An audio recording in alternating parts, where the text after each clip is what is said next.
Hello दोस्तों, ये मेरा घर कहानी का दूसरा भाग है। अगर अभी तक आपने पहला भाग नहीं पढ़ा है तो उसका लिंक मैंने डिस्क्रिप्शन बॉक्स में दे दिया है। चलिए शुरू करते हैं आज की ये कहानी। अब तक आपने पढ़ा कि रागिनी अपने मायके से अपने ससुराल आने के लिए निकल जाती है। वही सुजाता जी बेटी के वापस जाने से खुश तो नहीं थी, पर मजबूरीवश वो उसे वहां से विदा कर देती है। अब आगे पढ़ते हैं। रागिनी जी जैसे ही अपने घर के अंदर कदम रखती है, अर्जुन के तेज ठहाके उसके कानों में बजने लगती हैं। क्या हुआ? वो आई अपने घर? भेज दिया ना वापस यहाँ? वो भी अपनी मनहूस बेटी को अपने पास नहीं रखना चाहते। एक तो अपनी मनहूस बेटी हमें सौंप दी और ऊपर से वही हम पर धौंस जमाने चली थी। अब यहाँ भी तुम्हारे लिए कोई जगह नहीं है। रागिनी कुछ समझ पाती उससे पहले ही अर्जुन ने उसके बालों को तेज पकड़कर खींचते हुए उसे बाहर कर दिया। बहू है वो इस घर की, ऐसी निंदनीय हरकत तुम्हें शोभा नहीं देती। जो कुछ भी हुआ उसे भूल जाओ। पैसा तो हाथ का मैल है, आज है कल नहीं। बहू आओ अंदर चलो, ये तुम्हारा ही घर है। रीमा जी रागिनी को उठाते हुए अंदर तक ले आई। रागिनी जो कुछ ही दिनों में जीवन की कई कड़वी सच्चाइयों से रूबरू हो चुकी थी, वह अपनी सास के इस व्यवहार से बहुत अचंभित होती है।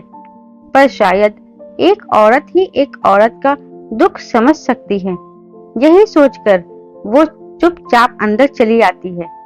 रात वह अपनी सास के कमरे में ही बिताती है, पर उसे क्या पता था सुबह की भोर उसके लिए और भी भयभीत होने वाली है।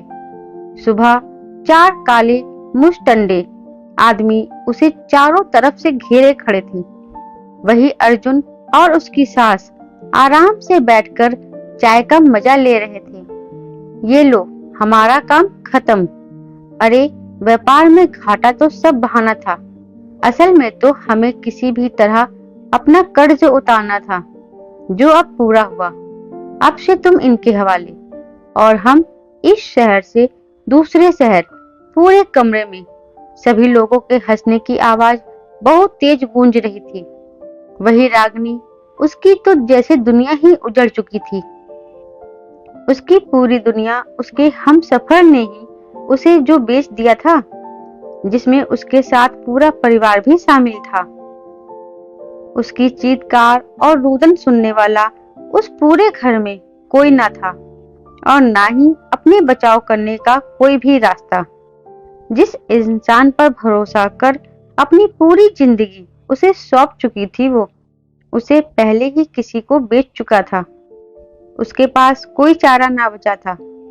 जब तेरे पिता मुझे इस दुनिया में अकेला छोड़ गए थे, तब हर किसी की गलत निगाहें मुझ पर रहती थी। एक अकेली औरत दुनिया की नजरों में सबसे आसान और सरल निशाना होती है, पर अपने अंदर की हिम्मत और खुद के आत्मविश्वास से हर डर का सामना किया। कभी तुम दोनों और अपनी इज्जत पर आज तक नहीं आने दी। याद रखना, एक स्त्री अगर अबला है तो वही काली भी है। बचपन में माँ के कहे शब्द उसके कानों में तेज गूंज रहे थे, पर एक कमरे में अकेली वह, और साथ में 5 शराब के नशे में मजबूत शरीर के आदमी, कैसे ही खुद को बचाव कर पाती? खुद को समर्पण करने के अलावा कोई दूसरा रास्ता ना था। रागिनी के साथ आगे क्या होगा? क्या वो खुद को बचा पाएगी? सस्पेंस, थ्रिलर और एक स्त्री के आत्मविश्वास से भरी कहानी अब अगले भाग में।